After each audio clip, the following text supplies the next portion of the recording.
It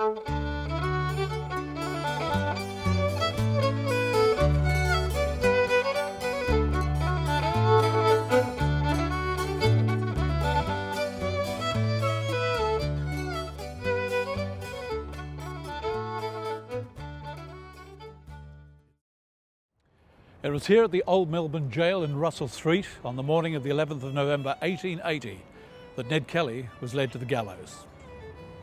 After a noose had been placed around his neck, Kelly was asked if he had any last words, to which he simply replied, "Such is life."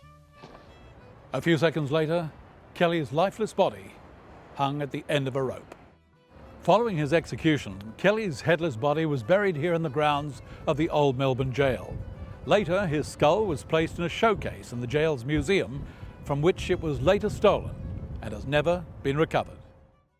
132 years on, Australian opinion remains polarised as to whether Kelly should be revered as a folk hero and as a symbol of Irish-Australian resistance against the Anglo-Australian ruling class, or relegated to the pages of history as nothing but a cold-blooded cop killer.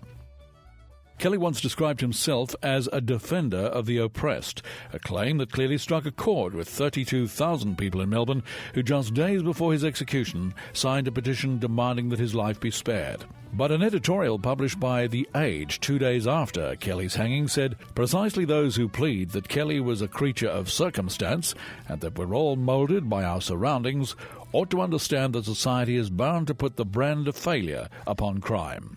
Regardless of how you see him, Kelly's notoriety has made him an iconic figure in Australian history, inspiring movies, literature, folk songs, and paintings depicting his life and times. Undoubtedly the most well-known of all shrines to Kelly is the thriving tourist town of Glenrowan, the location of the bushrangers' famous Last Stand. The majority of people who live at Glenrowan benefit, directly or indirectly, from the Kelly legend. In what might just as well be called Kellytown, there are souvenir shops, an antique shop, wineries, a herb garden, a motel and caravan park, whilst the Glenrowan Tourist Centre, run by Bob Hampel, boasts a computerised animated theatre where visitors are able to relive all the excitement of Kelly's showdown.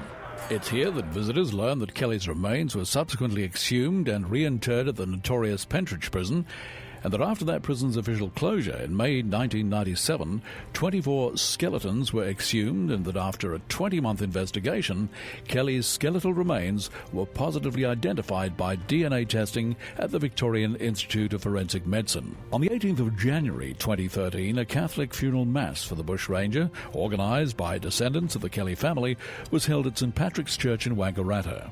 At the conclusion of the service, the departure of the Tobin brothers' hearse carrying Kelly's coffin was accompanied by a rousing 3 cheers and enthusiastic applause from the scores of people in attendance, one of whom was overheard to have said, "I wouldn't have missed this for quids."